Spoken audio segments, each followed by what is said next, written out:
Miriam Bregman. Muchas gracias. Ustedes han hecho un discurso reiterado diciendo que les gusta sincerar los precios a favor del poder económico.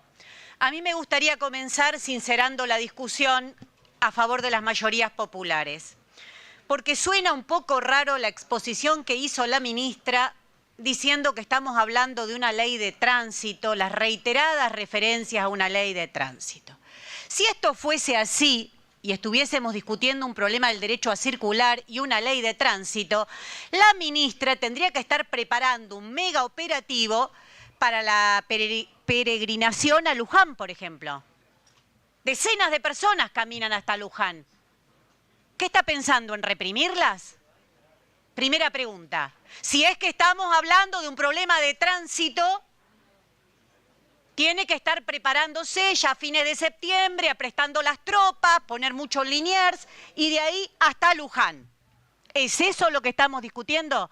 Primera pregunta a la ministra, porque a mí me parece que no, que lo que estamos discutiendo es, ante un plan de guerra contra el pueblo trabajador, sus salarios y jubilaciones, blindar el ajuste. A mí me parece que esta discusión se llama ¿cómo blindamos el ajuste? Porque no hay ajuste que pase sin represión.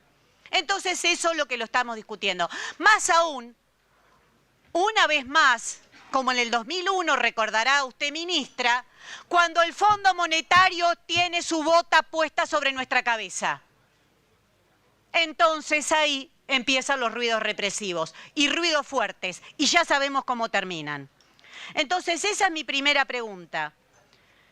En ese marco, y más allá de su conocida reversión ideológica, le quiero preguntar si usted piensa en serio que con el protocolo, con esta reforma del Código Penal, puede lograr lo que no logró la dictadura militar.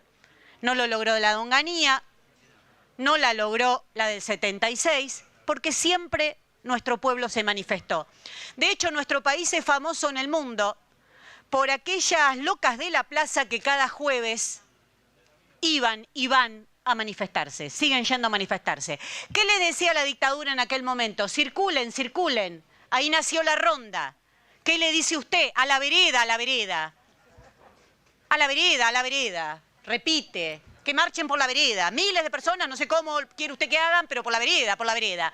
Yo entiendo que usted tenga ese animus militari profundamente interiorizado, pero ¿usted piensa que lo va a lograr? Le pregunto sinceramente, ¿usted cree que va a lograr lo que no lograron las últimas dictaduras militares de nuestro país? Porque en nuestro país es evidente que la movilización y la lucha en las calles es la herramienta con la que conquistamos los derechos, evitamos el hambre, evitamos la desocupación.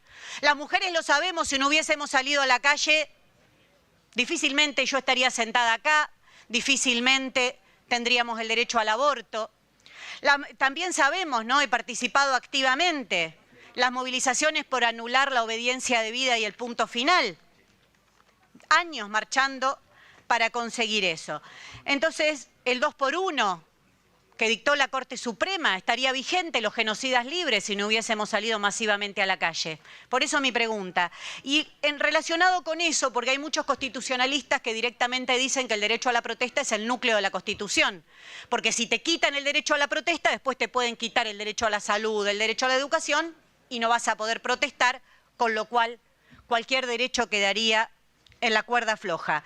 Entonces mi pregunta es, si cuando usted dice que va a pedir que las manifestaciones tengan que pedir autorización previa, ¿lo dice porque lo va a aplicar solamente como de bravucona, permítaseme la palabra, o porque va a desconocer los tratados internacionales suscriptos por nuestro país?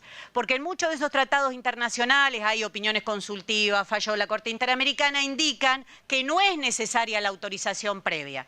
Estoy haciendo las preguntas, presidente, he esperado con mucha paciencia en el día de hoy, debe reconocérmelo. Entonces mi pregunta es esa.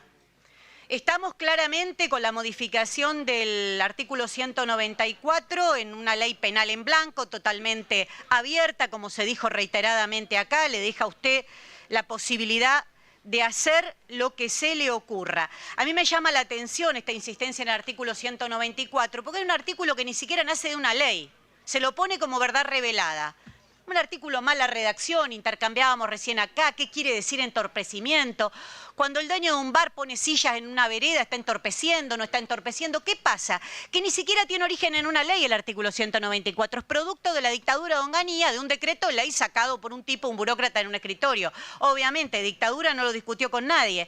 Entonces mi pregunta es, ¿cómo piensa usted en algo que ya es malo? Por eso no hay condenas prácticamente en nuestro país, soy abogada de manifestantes hace muchos años, no tengo prácticamente condenas registradas en este rubro porque es un artículo que es inaplicable porque contradice derechos profundos, libertades democráticas profundos que en nuestro país se han defendido en la calle también.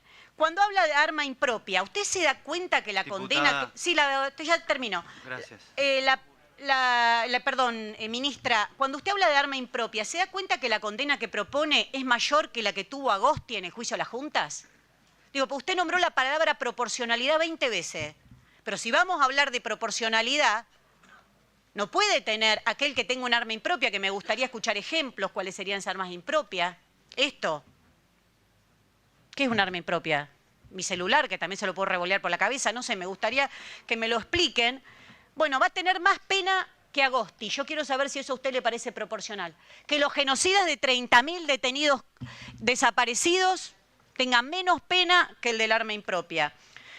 Le hago dos preguntas más, porque se la hicieron y usted creo que no respondió, por eso me tomo el atrevimiento de repetir lo que le dijeron hoy. ¿Usted reprimiría al senador De Angeli? ¿A los que cortaron con la sociedad rural todas las rutas de este país? ¿Usted reprimiría a los fiscales que salieron a reclamar por Nisman? Es una buena pregunta. Yo quiero saber si usted les dice delincuentes, a la vereda, a la vereda. ¿Usted reprimiría a los que reclamaban en defensa de los estafadores de Vicentín? Porque ahí, voy a usar una frase suya, permítame, ahí también se usaron recursos del Estado, ¿eh? Mire que Vicentín la hizo linda con recursos del Banco Nación y del Estado. ¿Usted los reprimiría?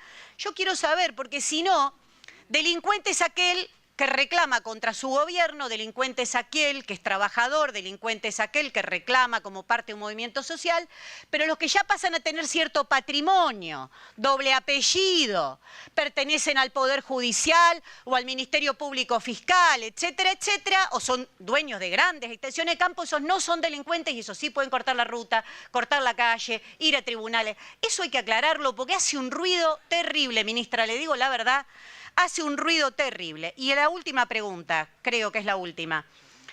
Usted habló también del problema del gatillo fácil y de la legítima defensa. Soy abogada de Carla Lacorte. Carla Lacorte venía armada con sus libros de veterinaria en la ciudad de Quilmes, bajó del colectivo. Un policía entendió que era campana de un robo, la baleó. Mi compañera Carla Lacorte al día de hoy sigue en silla de ruedas. Eso es el gatillo fácil policial. Eso es hablar de la legítima defensa. ¿Con qué argumento se defendió el policía y lo absolvieron en primera instancia y tuvimos que pelear muchísimo para que hoy esté condenado? Se defendió con la legítima defensa. Usted profundiza eso. ¿Eso es lo que tiene para ofrecerle a nuestra sociedad? ¿Ese es el ejemplo? Y encima dice que los familiares no podrán querellar. ¿Usted le niega ese derecho a la hermana de Luciano Arruga? Redonde, por favor. Que ha luchado por años para que ese caso sea esclarecido y que sin esa lucha de familiares y amigos de Luciano Arruga hoy no sabríamos qué pasó con Luciano Arruga. ¿Le niega ese caso al papá de Lucas González? ¿Le suena la masacre de San Miguel? ¿Cómo se puede hablar tan alegremente en un país donde el gatillo fácil ha hecho estragos en los últimos años? Donde ya Rodolfo Walsh escribía de la secta del gatillo alegre.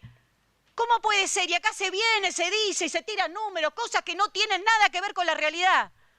A mí me gustaría que lo expliquen, porque si no es un conjunto de frases hechas. Cuando usted dice en el artículo 343, inciso 4, que pone el delito de tocar a un policía, si el autor pusiere manos a la autoridad, ¿me puede explicar cuál sería poner manos? Si lo saludo, si lo toco, le toco la gorra, ¿hasta dónde llega el castigo?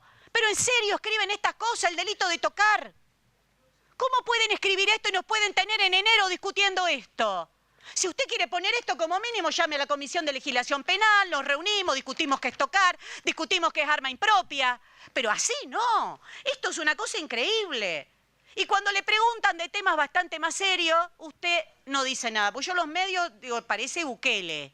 Acá empieza a dar vuelta, que vamos a traer una ley, que vamos a modificar, Diputada, que el narcotráfico... haga la pregunta, así terminamos, porque Mi están pregunta todos es que esperando. no hay maras o Bukele. Acá, yo se lo dije en el debate presidencial que tuve la posibilidad de compartir con la ministra. Acá hay que discutir las sociedades de acción simplificada, que le cuento, ministra, porque no es como usted dijo, fueron utilizadas por las bandas de narcotráfico para legalizar y lavar dinero. Y en esta reforma, que no hemos llegado todavía al punto sociedades, los invito a todos que lo lean, porque con el cuentito de las sociedades de responsabilidad limitada y todo lo que ponen, es otra fuente de lavado de dinero sucio. Y ustedes lo quieren votar en enero entre gallo y medianoche sin discutir. Termino con esto, porque acá quiero traer a esta mesa a Haga la Rafael pregunta, Nahuel, diputada, a Carlos por Fuente favor. Alba, a Teresa Rodríguez, a Darío Santillán, Maximiliano Costecchi, todos víctimas de estas políticas. No podemos permitir el Estado policial que nos propone Patricia Bullrich.